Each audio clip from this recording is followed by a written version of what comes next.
1 Coríntios capítulo 3, versículo 16. Certamente vocês sabem que são o templo de Deus e que o Espírito de Deus vive em vocês. Assim, se alguém destruir o templo de Deus, Deus destruirá essa pessoa, pois o templo de Deus é santo e vocês são o seu templo. Eu estava meditando nesta palavra e me lembrei de uma história que eu ouvi há muito tempo. Eu penso que já até contei essa ilustração em alguma ocasião aqui para a igreja, lembrando que história não é história, tá? História, na verdade, nada mais é do que uma ficção, é uma narrativa ficcional, não é a realidade. De um homem que tinha uma grande compaixão por animais. Esse homem gostava muito de animais, principalmente répteis de todos os tipos. E uma vez, na sua peregrinação, ele encontrou com uma serpente que estava gravemente ferida. E ele ficou com muita dó da serpente. Então ele decidiu pegar aquele bicho, o animal que era perigoso, levou para dentro da sua casa, arrumou um espaço onde ele a comportou, e todos os dias de manhã ele cuidava daquela serpente. Às vezes ele colocava a mão ali onde ela estava, fazia um carinho na serpente, alimentava ela. Mas num certo dia aconteceu o esperado. Quando ele foi passar a mão na serpente, a serpente o picou. E ele ficou muito revoltado. Então o homem olhou para a serpente irritado, enraivecido, e falou assim: por que você fez isso comigo? Eu tenho te alimentado, eu tenho cuidado de você tão bem, eu cuido da tua saúde, e como paga, você me morde.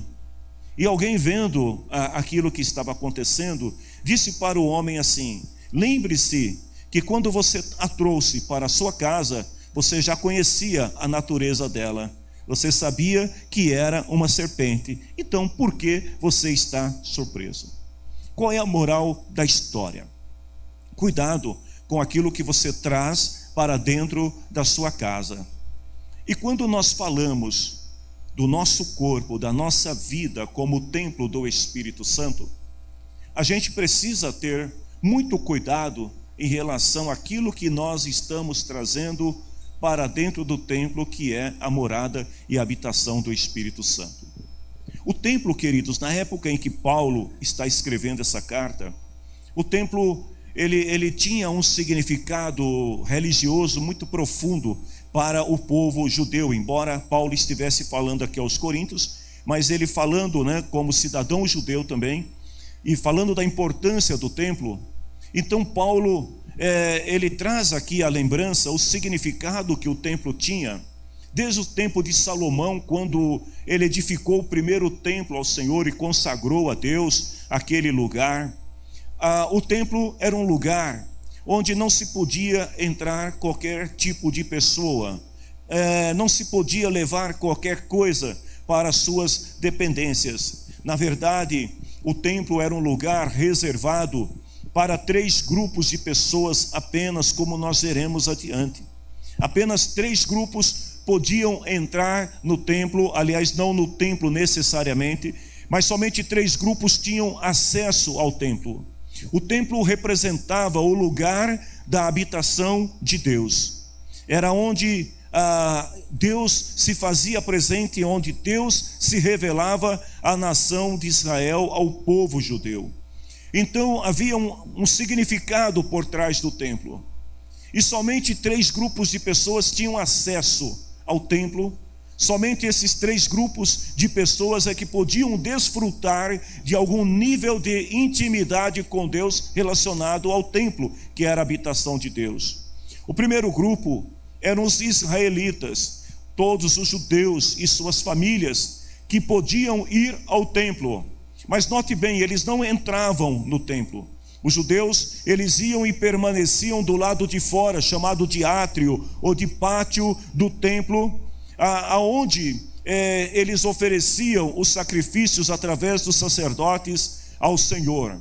No pátio do templo haviam 3 divisões. De um lado ficavam os homens judeus, do outro lado ficavam as mulheres judias, e havia um terceiro espaço que não era camarote, diga-se de passagem, aonde os estrangeiros poderiam entrar com as suas famílias, mas eles não ofereciam sacrifício no templo. O segundo grupo que tinha acesso ao templo eram os levitas. Lembrando que os levitas, eles foram escolhidos por Deus para servirem no ofício sacerdotal. Eles eram ministros em tempo integral. Tanto que os levitas, eles tinham que morar próximo do templo, porque a qualquer momento eles poderiam ser solicitados e eles tinham que estar sempre ali perto para cuidar do templo e também das pessoas que iam até lá. Então os levitas eram o segundo grupo que tinha acesso ao templo. E diferente do povo judeu em geral, eles tinham, alguns deles tinham a liberdade de poder entrar no templo. O templo era dividido em duas partes, sem considerar o pátio. Se considerarmos o pátio, nós teríamos 3 partes do templo. Então, na parte interna do templo, os levitas entravam e ali havia um candelabro, onde eles ofereciam incensos, acendiam incensos em adoração ao Senhor. O terceiro grupo, que também fazia parte do grupo dos levitas, eram os sacerdotes, e dentre os sacerdotes, havia um deles escolhido para ser o sumo sacerdote, com direito a entrar na terceira ou no segundo pavimento interior do templo, que era o lugar santíssimo. Então, o sumo sacerdote, uma vez por ano, ele tinha que entrar nesse lugar santíssimo, que era o terceiro nível do templo, considerando a parte interior seria o segundo nível, onde ele entrava para fazer uma limpeza do altar. Mas o interessante é que essa terceira parte do templo não tinha iluminação, não existiam luzes, não tinha nada, era tudo escuro. E ele tinha que fazer todo o trabalho apenas sob a luz da glória da presença do Senhor. Ali estava a Arca da Aliança. E muitas vezes o sumo sacerdote, quando havia cometido algum pecado não confessado diante do Senhor, e ele entrava nesse lugar santíssimo, ele tinha que entrar amarrado pela cintura com o sino, e conforme ele andava, o sino balançava e as pessoas entendiam que ele estava bem. Se o sino parasse de balançar, era sinal que ele tinha tocado indevidamente na arca e acabou, Zé Fininho, morreu. Então eles tinham que puxar ele pela corda, porque não podiam entrar. Queridos, quando nós olhamos para o sacrifício de Jesus, por que eu estou contando essa história? Para nós fazermos uma analogia entre o templo dos judeus com o templo morada do Espírito Santo que somos nós. Através do sacrifício de Jesus, da sua morte, a igreja de Cristo, ela conquistou o direito de acessar todos os níveis do templo. Em Apocalipse capítulo 1, versículo 6, diz que Deus fez do seu povo um reino de sacerdotes, a fim de servirmos ao seu Deus e Pai. A Jesus Cristo seja dado a glória e o poder para todos sempre. Amém. Os judeus, dependendo de quem era, não podia entrar no Santo dos Santos. Mas a igreja, para a glória do Senhor, nós podemos acessar todos os níveis através de Jesus Cristo. Nós somos uma geração de sacerdotes no reino de Deus. Vejam bem, um outro ponto que chama atenção diz respeito ao padrão de vida, padrão comportamental, moral dos sacerdotes, dos levitas e do povo.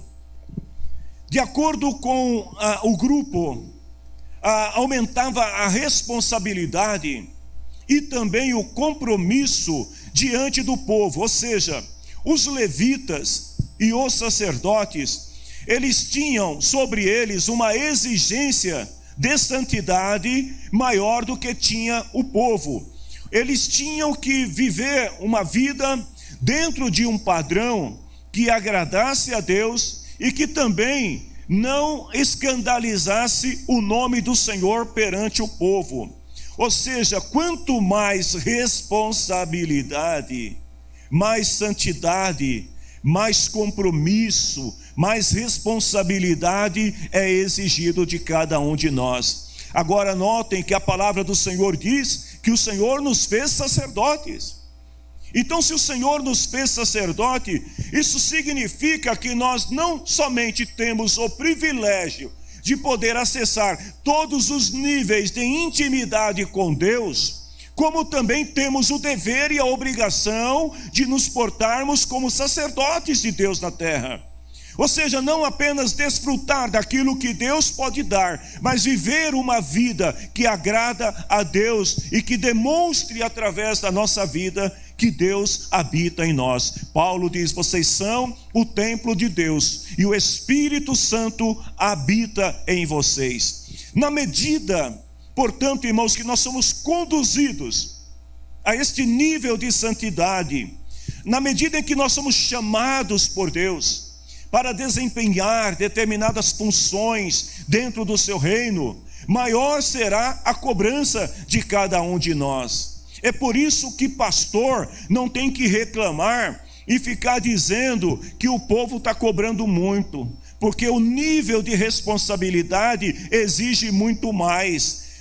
Talvez você, meu querido irmão, que esteja assistindo o culto em casa, quem sabe você está até deitado aí com o pezão para cima no sofá, de boa, de camiseta, regata, tranquilão, tomando um suco, jantando. Você pode fazer isso, mas o pastor tem que estar aqui.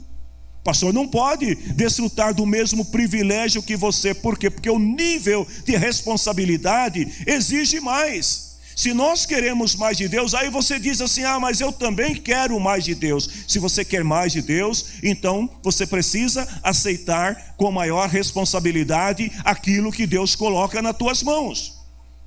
Vejam bem, Hebreus capítulo 12, versículo 1 diz assim: nós temos uma grande multidão de testemunha ao nosso redor, todo mundo olhando para nós. E aí o escritor aos Hebreus diz assim: deixemos de lado tudo o que nos atrapalha e o pecado que se agarra firmemente em nós, e continuamos a correr sem desanimar a corrida marcada para nós. Vejam bem o que o escritor aos Hebreus está dizendo. Primeiro, existem coisas que nos atrapalham, e existem coisas que são pecado que se agarra firmemente em nós.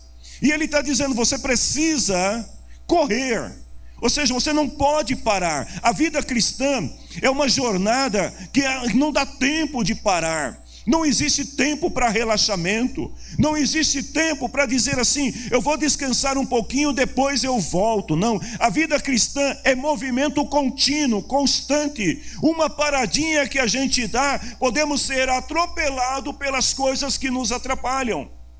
Uma paradinha que nós damos, nós podemos ser tomados pelo pecado que agarra, o escritor aqui diz que agarra firmemente nós, e podemos ficar paralisados, desanimados, podemos ficar cansados e deixarmos de correr a corrida da fé.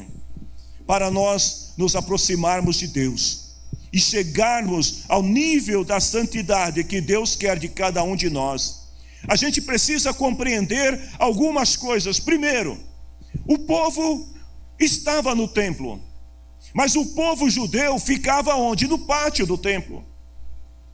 E enquanto o povo estava no pátio, eles podiam desfrutar da luz natural do sol.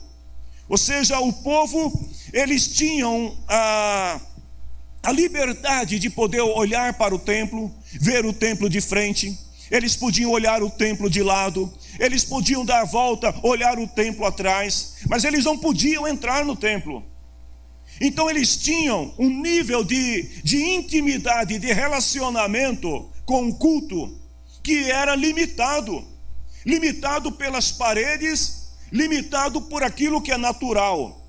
Queridos, muitos cristãos também agem da mesma maneira, porque estão vivendo apenas sob os holofotes, à luz daquilo que é natural, e não conseguem adentrar, não conseguem experimentar o que há de mais profundo, aquilo que Deus tem de mais especial. Por quê? Porque estão vivendo apenas na zona daquilo que é natural, estão vivendo no pátio, estão vivendo no átrio.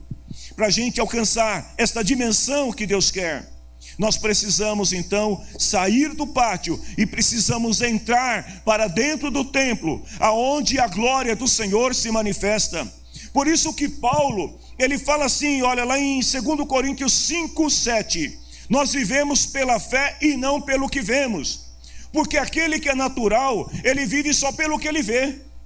Então ele depende muito daquilo que ele pode sentir, ele depende muito daquilo que ele pode ver, daquilo que ele pode tocar. Mas a glória de Deus, a glória que o Senhor quer que nós experimentamos, ela está um pouco mais aquém. E para a gente chegar a esse nível, nós precisamos agir e ser como os levitas. Nós precisamos ter o direito a acessar esse nível. E lembrando que Jesus Cristo lá na cruz, ele rompeu, ele rasgou o véu do templo. As portas se abriram e hoje você não precisa mais viver apenas na superfície. Você não precisa viver apenas naquilo que é natural, do que os outros dizem ou daquilo que você pode ver. Você pode mergulhar pela fé e pode experimentar o que Deus tem de melhor e mais especial para a tua vida. Os levitas, eles já estavam no outro nível. Então eles experimentaram uma luz diferente, porque na medida que eles saíam do pátio e que eles entravam, eu estou me contendo aqui porque eu não posso andar por causa da câmera, mas na medida que eles saíam do pátio e que eles iam entrando para o templo, a luz natural do sol ia sumindo, e dentro do templo havia uma outra luz, que era o candelabro, que tinha 7 chamas acesas, e aquele lugar, ele era iluminado não pela luz natural, mas pela luz do Senhor dentro do templo. Sabe o que isso significa? Que na medida que a gente vai deixando de lado aquilo que nos atrapalha, na medida que a gente vai tirando o pecado que firmemente se agarra em nós, e vamos mergulhando e entrando nas profundidades das coisas de Deus, nós vamos deixando de lado aquilo que é natural e começamos a entender o que é a glória de Deus. E esta glória, ela está disponível para ser revelada a qualquer pessoa que esteja disposto a sair do natural e mergulhar no espiritual. Lucas capítulo 1, versículo 8 até o versículo 11, nós temos ali o exemplo de Zacarias, que era sacerdote levita, e ele estava responsável em cuidar do serviço do templo. A Bíblia diz assim, que era a vez dele fazer o trabalho diário, conforme o costume dos sacerdotes. Ele havia sido escolhido por sorteio para queimar o incenso no altar. Então ele entrou no templo do Senhor, ele saiu do pátio e ele foi para dentro do templo. E aí o versículo 10 diz assim, que durante o tempo em que o incenso queimava, o povo lá fora fazia orações. Mas o povo não estava experimentando e vivendo aquilo que Zacarias estava vivendo, porque o povo estava no pátio, mas Zacarias estava dentro. E a palavra do Senhor diz assim, então o anjo do Senhor apareceu em frente de Zacarias, de pé do lado direito do altar. Sabe o que eu quero dizer para você com isso? Você quer ter experiência sobrenatural com Deus? Então saia do pátio, saia do natural e mergulhe no espiritual. Porque quando você entra no espiritual, Zacarias até então não tinha tido uma experiência como essa. E a Bíblia diz que a experiência foi tão forte, que quando ele saiu ele estava mudo.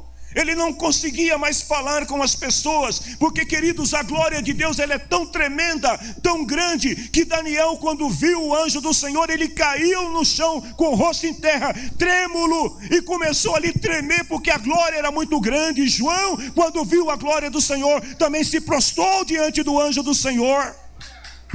Você quer viver a glória? Saia da dimensão do natural. Acredite no poder de Deus. Acredite que Deus pode operar coisas grandes na tua vida, e que Deus pode revelar a você a parte da sua glória. Mas ainda tinha mais um lugar especial. Esse é o nível mais profundo de intimidade que alguém pode ter com Deus. É no Santo dos Santos. Oh, aleluia. Tem um hino que diz assim: no Santo do Santo, a fumaça, me ajuda aí, a fumaça me esconde. Quando você entra no Santo do Santo, você desaparece, e a glória de Deus, ela brota, ela aparece diante de você, ela te cobre, te envolve. Uma vez por ano o sumo sacerdote tinha esse privilégio. Gente, olha, era um privilégio para o sumo sacerdote que andava com Deus, porque aquele que não andava com Deus também, quando era feito o sorteio, que dizia, é você, e aí o sujeito não estava bem com Deus, eu imagino o temor dele, sabendo que entrar naquele lugar poderia significar a sua morte. Então o sumo sacerdote, ele tinha que manter-se no nível de relacionamento, de intimidade com Deus, acima dos outros, porque ele sabia que a qualquer momento ele poderia ser chamado uma vez por ano para entrar no Santo dos Santos. E quando ele entrasse ali para purificar o altar, ali não tinha luz nenhuma, não tinha luz do candelabro, ali não tinha a luz natural do sol, ali só tinha a luz da arca da aliança, que representa a presença de Deus. Todas as luzes apagaram, agora era ele Deus ali. O que nós aprendemos com isso? Primeiro, a luz natural do pátio, ela representa os cristãos que estão servindo a Deus, oferecem sacrifícios, porque o sacrifício era oferecido no pátio. Então oferecem sacrifícios, são pessoas boas, são gente maravilhosa, gostam de estar no pátio do templo do Senhor. O salmista, ele diz que para ele só o fato dele poder estar lá no pátio ali do templo já era algo tremendo. É muito bom, gente. Mas eu quero te dizer que Deus tem mais para você. A luz do candelabro representa o Espírito de Deus, ou seja, o Espírito que age em nós, na medida que a gente vai caminhando, que a gente vai deixando para trás o natural e vai mergulhando naquilo que é sobrenatural, através do jejum, através da oração, através da leitura bíblica, da comunhão, da adoração coletiva, nós somos iluminados pela glória de Deus cada vez mais. Mas o lugar que mais encanta é o lugar santíssimo, e aí a palavra do Senhor diz que Jesus rasgou o véu. Você pode entrar nesse nível também, que é o mais profundo, e é nessa direção que a gente deve prosseguir, porque no lugar santíssimo, a fumaça vai te encobrir, a névoa da presença de Deus vai te envolver, e as pessoas vão olhar para você e não vão mais te enxergar. Paulo disse, já não vivo eu, mas Cristo vive em mim. A glória do Senhor será maior na tua vida, e ela vai cobrir todas as tuas imperfeições, todas as tuas falhas, e o mundo vai enxergar Jesus através de você.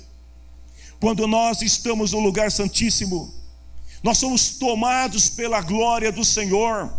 O Espírito Santo, ele nos toma, nos impulsiona e nos leva a este nível de intimidade mais profunda com Deus, aonde as coisas são reveladas, onde o Senhor fala conosco de uma maneira diferente.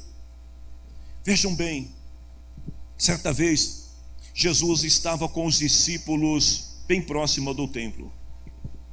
E aí lá em Mateus capítulo 24, versículo 1 e 2, Jesus ficou olhando tudo aquilo, e ele viu aquele povo do lado de fora no templo, ele viu todo aquele cerimonial dos levitas que entravam na parte interior do templo, e Jesus virou para os discípulos e falou assim para eles: olha, este templo não vai ficar pedra sobre pedra, esse templo vai acabar.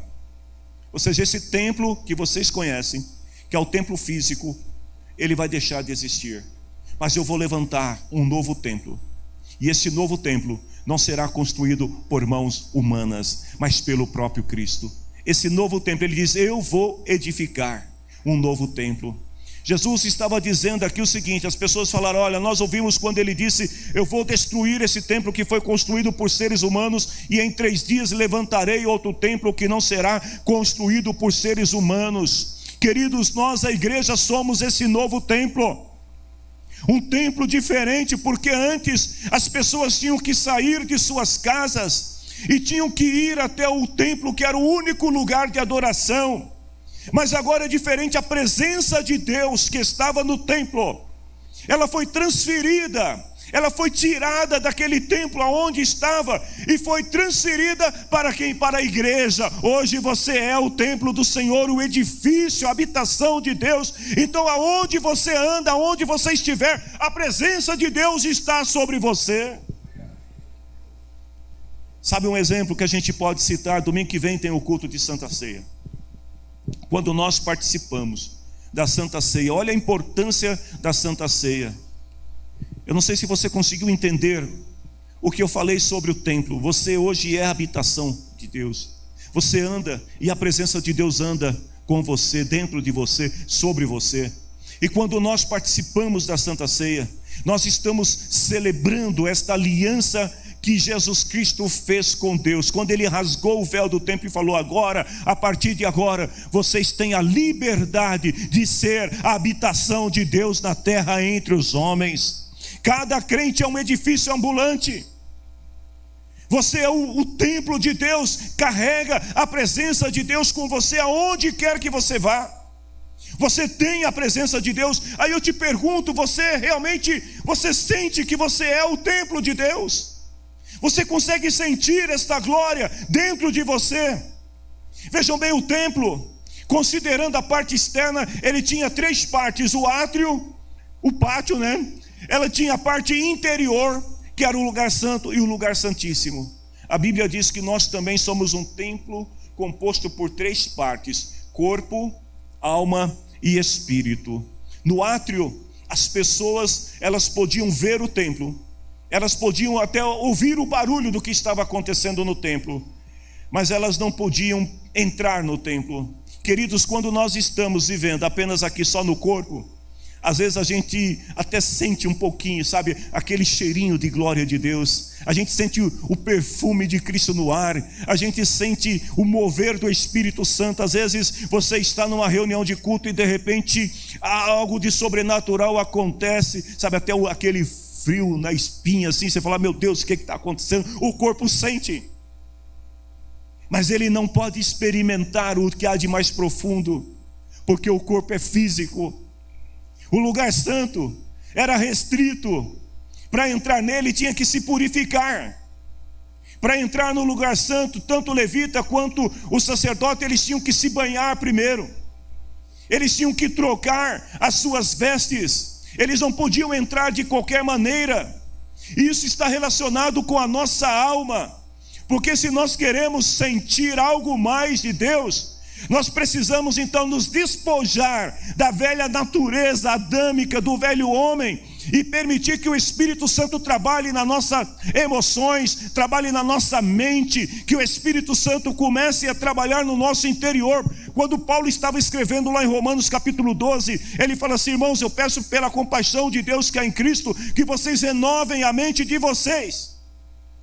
O que ele estava falando? Olha, vocês precisam se permitir que a alma de vocês experimente a boa, perfeita e agradável vontade de Deus. Você não pode ficar só aqui na superfície, você pode mergulhar um pouquinho mais. Mas o lugar santíssimo representa o mais profundo da nossa habitação, que é o Espírito. É aquela parte mais profunda que você tem, que você não pode tocar, mas a palavra de Deus pode tocar o teu espírito. Então o lugar santíssimo, ele representa o nosso espírito. Lá em Hebreus capítulo 9, versículo 4, diz assim, que ali estava colocado o altar de ouro, onde era queimado incenso. Também estava a arca da aliança, toda coberta de ouro. Dentro da arca estava vasilha de ouro, maná, o bastão de Arão, do qual tinha sido saído brotos, e 2 placas de pedra com os mandamentos escritos nele. Dentro do lugar santíssimo estava a arca da aliança. Jesus Cristo é a nossa arca da aliança, a aliança feita com Deus, agora pelo seu próprio sangue. Então Jesus Cristo, a nossa arca. Dentro da arca estava o que? O maná. O que representa o maná? O pão enviado do céu para satisfazer a fome dos judeus durante o período da peregrinação no deserto. Lá em João capítulo 6, versículo 51, Jesus diz assim: eu sou o pão vivo, o maná que desceu do céu. Jesus Cristo é o pão que alimenta a nossa alma, o nosso espírito todos os dias. Se nós nos alimentarmos dele, ele fala assim: se alguém comer desse pão, viverá para sempre. E o pão que eu darei para que o mundo tenha vida é a minha carne, a minha própria vida. A vara de Arão que estava dentro da arca, o que representa a vara de Arão? A Bíblia fala que certa feita havia alguns homens que estavam desafiando o sacerdócio de Arão. Então Moisés faz um desafio, ele chama os príncipes, os principais líderes de cada tribo, e junto com Arão, cada um traz a sua vara, e eles apresentam esta vara diante de Moisés e do povo, e ele deixou bem claro: a vara que florescer, este é o homem aprovado por Deus. Sabe o que aconteceu, gente? Só a vara de Arão floresceu, como sinal de que Deus tinha aprovado o seu ministério sacerdotal. Sabe o que isso quer dizer, queridos? Que nós, como cristãos também, nós devemos ter dentro de nós a vara da aprovação de Deus naquilo que nós fazemos. Assim como o sacerdote Arão foi aprovado porque a sua vara floresceu, o cristão também deve ser aprovado diante de Deus através dos seus frutos. Gálatas capítulo 5, 22 e 23. Não basta a gente dizer: eu tenho o Espírito Santo. Nós precisamos demonstrar, e as pessoas precisam ver o Espírito Santo brotando através da nossa vida e das nossas ações. E aí Paulo fala assim: olha, o fruto que o Espírito de Deus dá produz amor, alegria, paz, paciência, delicadeza, bondade, fidelidade, humildade, domínio próprio. E aí ele fala: contra essas coisas não existe lei. Mas havia mais uma coisa dentro da arca, que eram as duas tábuas da lei. Embora a gente fala tábua, não era de madeira, tá, irmão? Era de pedra. Haviam as duas pedras onde estavam escritas os 10 mandamentos. Ou seja, a lei do Senhor estava dentro da arca. O que eu aprendo com isso? Que todos nós que somos salvos em Cristo, que carregamos a presença de Deus em nós, nós precisamos ter dentro de nós também a lei do Senhor.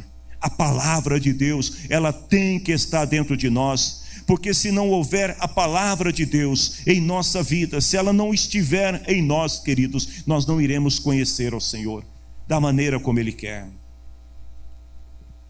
Eu estou quase terminando esta palavra, mas pode guardar mais um minutinho. Na quarta-feira eu falei assim na mensagem: eu estou quase terminando a mensagem. O ministério de louvor subiu e eles sofreram, porque ainda tinha quase meia hora de mensagem. Mas fiquem tranquilos, ainda não. Mas uma coisa que nós precisamos entender é que Deus tem estabelecido nesta terra a igreja como lugar da sua habitação, como o templo do Espírito Santo. Mas eu quero falar de 3 templos que nós precisamos cuidar. 3 templos, porque todos eles representam a glória de Deus, a presença de Deus no meio do povo. O primeiro templo, todos nós sabemos, é o nosso corpo. É o templo do Espírito Santo. Queridos, eu tenho ouvido muita gente ultimamente dizer assim: eu sou igreja.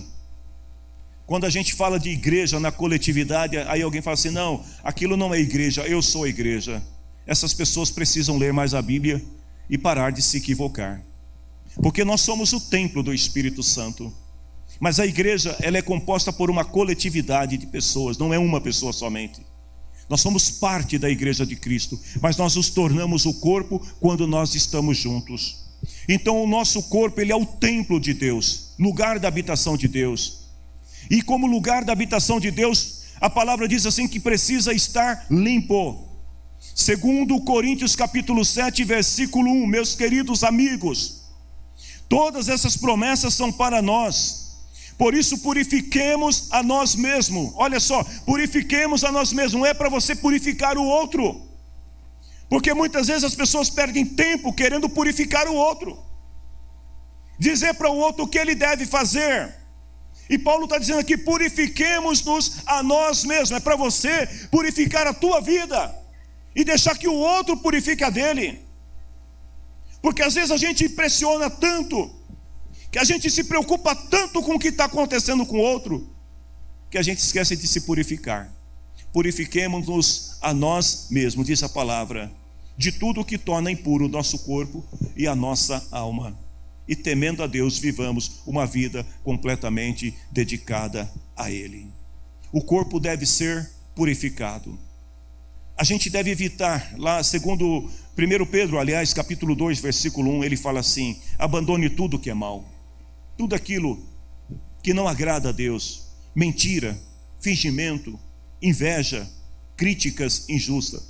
Nós precisamos abandonar essas coisas, porque como templo de Deus, a nossa mente também precisa estar purificada. Não basta estarmos apenas travestidos de crentes, nós precisamos de fato viver a natureza de Cristo em nós. E lá em Hebreus capítulo 12, versículo 1, começa dizendo: deixemos de lado tudo aquilo que nos atrapalha. Ou seja, nós precisamos ter uma atitude mental diferente em relação às coisas de Deus. Nós precisamos parar um pouco com o relativismo e entender que Deus se agrada de pessoas que se entregam a Ele de corpo, de alma e de espírito. O segundo templo que nós precisamos cuidar é a casa onde nós vivemos. Eu diria que o teu lar é uma miniatura do templo de Deus. A tua casa é como se fosse também um pequeno templo, onde você e a tua família se reúnem, e através de vocês, a glória do Senhor se manifesta para outras pessoas. Então a gente deve também procurar manter a nossa casa pura. Nós devemos limpar o ambiente, limpar no sentido literal, de remover coisas que podem atrapalhar a nossa comunhão com Deus. Precisamos purificar o ambiente do nosso lar, tirando tudo aquilo que pode trazer qualquer maldade sobre a nossa casa, qualquer atmosfera impura sobre o nosso lar. Ou seja, isso significa romper também com o passado e deixar a glória de Deus habitar dentro do teu lar. A tua casa é um mini templo, é um pequeno templo. Agora sim, para terminar a palavra, o terceiro templo que nós precisamos cuidar é a igreja, porque a igreja, ela também é um tipo de templo de Deus. Como assim? A igreja é um lugar onde várias pessoas, várias partes se reúnem para formar um corpo de Cristo numa determinada comunidade. E como templo de Deus, a igreja, falando da coletividade, ela precisa estar limpa das críticas. A igreja, ela não pode permitir ou se permitir que haja entre nós rancores, que haja mágoas. Nós não podemos permitir que entre nós existam disputas. Nós não podemos permitir que entre nós existam acusações ilícitas. Nós não podemos permitir que entre nós a velha natureza predomine sobre a natureza de Cristo. Na igreja nós nos reunimos e devemos manifestar, expor, viver a comunhão verdadeira em Cristo, porque é na igreja que nós somos ministrados e é na igreja que juntos nós adoramos ao Senhor. Em 1 Coríntios capítulo 11, versículo 28, falando sobre a Santa Ceia, Paulo fala assim: cada um examine a sua consciência antes de comer do pão e beber do cálice. O que Paulo estava dizendo ali é o seguinte: igreja, lugar de culto, de adoração, é lugar também de autoexame, o exame da consciência, que tem o propósito que é de descobrir se em nós existe algum rancor, se existe em nós alguma mancha que precisa ser removida. Então, quando nós nos reunimos ao culto, vejam bem, nós nos reunimos para nos corrigir, nós nos reunimos em culto para aprender, nós nos reunimos no culto para sermos purificados pela palavra, pela presença de Deus em nossa vida. Lá em Tiago capítulo 5, versículo 16, o apóstolo Tiago fala assim: confessem seus pecados uns aos outros, façam oração uns pelos outros. Olha que coisa linda.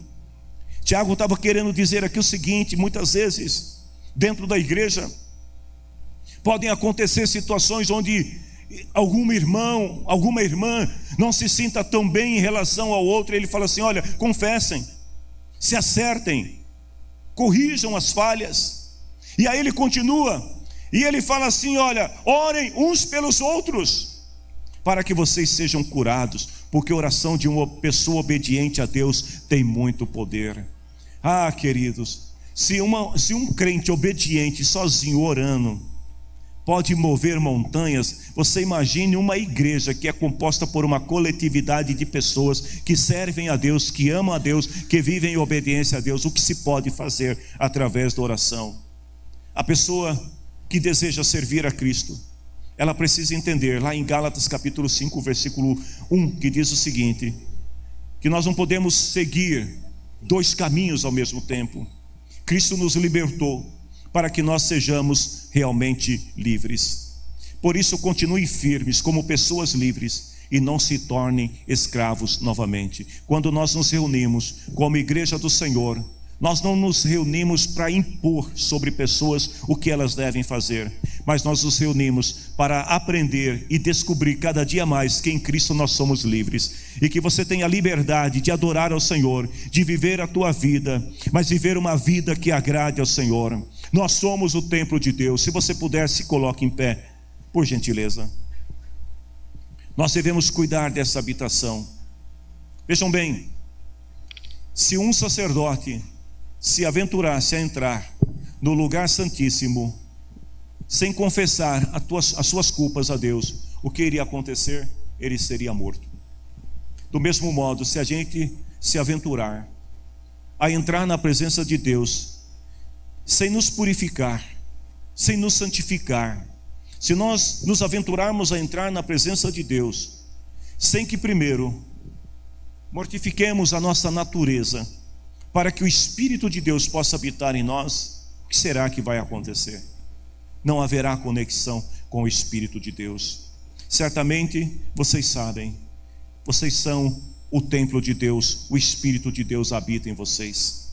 Assim, se alguém destruir esse templo, Deus destruirá essa pessoa, porque o templo de Deus é santo e vocês são santos. Dentro de você está o lugar santíssimo, mais profundo, mais íntimo da tua alma, e lá está o Espírito do Senhor agindo no teu interior. Eu quero orar com vocês, mas antes de orar, eu gostaria de te convidar para a gente, como sacerdotes de Deus que somos, nós entrarmos nesse momento na presença do Santo dos Santos, nós entrarmos nesse lugar santíssimo diante do Senhor e adorarmos a Ele em espírito e em verdade. Se você pode, cante e adore ao Senhor conosco. Aleluia, Jesus. Glória a Deus. Queridos irmãos, pensem comigo. As pessoas que tinham o privilégio de ir ao templo e ficar no pátio do templo, pense no privilégio que era para aquelas pessoas. Eu estava lembrando até de Ana, Eucana, sua família, quando foram até o templo para sacrificar era no pátio. A alegria daquele povo quando podia ir e ficar no pátio. Davi, quando ia sacrificar o Senhor, de ficar no pátio do templo. E a expectativa, que eles ficavam de ver alguém saindo lá de dentro do templo e poder perguntar: e aí, como que foi lá dentro? Aí eu fico pensando na glória que Zacarias experimentou quando o anjo se apresentou para ele. Ele dentro do templo, aparece um anjo para ele e fala com ele. E aí eu fico pensando mais ainda, imagine para o sumo sacerdote que entrava no Santo dos Santos, e era só uma pessoa que tinha esse privilégio de entrar lá, de poder limpar, e ele poder desfrutar da presença, da glória do Senhor, e de dizer assim: uau, eu estou do lado da Arca da Aliança, de poder olhar ali a Arca da Aliança. Quando aquele homem saía dali, gente, eu fico imaginando o povo olhando para ele, igual Moisés quando saía da tenda, do tabernáculo, que a Bíblia diz que o rosto de Moisés brilhava, a face dele brilhava como o sol. Aí eu fico imaginando aquela pessoa saindo dali feliz: uau, Olha, hoje eu tive o maior privilégio da minha vida, eu entrei no Santo dos Santos. Agora pense em você, Jesus Cristo, Ele rasgou o véu, e Ele hoje nos permite entrar nesse lugar que é Santo dos Santos. Ou seja, você não precisa ficar vivendo só daquilo que os outros te contam. Você também não precisa experimentar pela metade. Você pode ir mais fundo, você pode mergulhar nesse oceano da graça, da glória de Deus e experimentar o que tem de mais profundo de Deus. Obrigado, Jesus. E aí quando você sai dali, envolto pela nuvem de fumaça da glória de Deus, as pessoas olham para você e falam assim: esse homem, esta mulher, olha só a glória na vida dele. É isso que Deus quer de cada um de nós. Aleluia, Jesus. Glória a Deus. Porque quando Jesus falou que vocês têm que brilhar como uma luz, não é brilhar como uma luz que brilha pouco não, mas é brilhar como a luz do sol, porque Ele é o sol da justiça. De uma maneira que o mundo olhe assim e veja o impacto da glória de Deus na tua vida. Hoje você tem esse privilégio, eu tenho esse privilégio de poder adorar ao Senhor. Oh, glória a Deus, meu amado Senhor e Salvador. Nós somos gratos por tudo que o Senhor tem feito pelas nossas vidas. Senhor, não existem palavras que possamos dizer e expressar toda a gratidão em nosso coração, todo sentimento de adoração, Senhor, de louvor pelo que o Senhor é, pelo que o Senhor representa na nossa vida.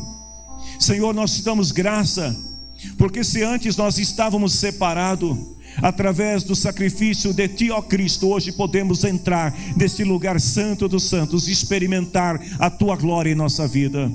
Senhor, e que esta glória possa neste momento alcançar cada vida, cada pessoa que está acompanhando esta reunião de culto, não somente aqui, mas também nos seus lares. Senhor, e que esta glória leve, Senhor, sobre estas pessoas a cura, meu Deus, a solução para os seus problemas, a resposta, Senhor, para as suas ansiedades. Que esta glória, Senhor, possa levar a Tua presença a todas estas pessoas.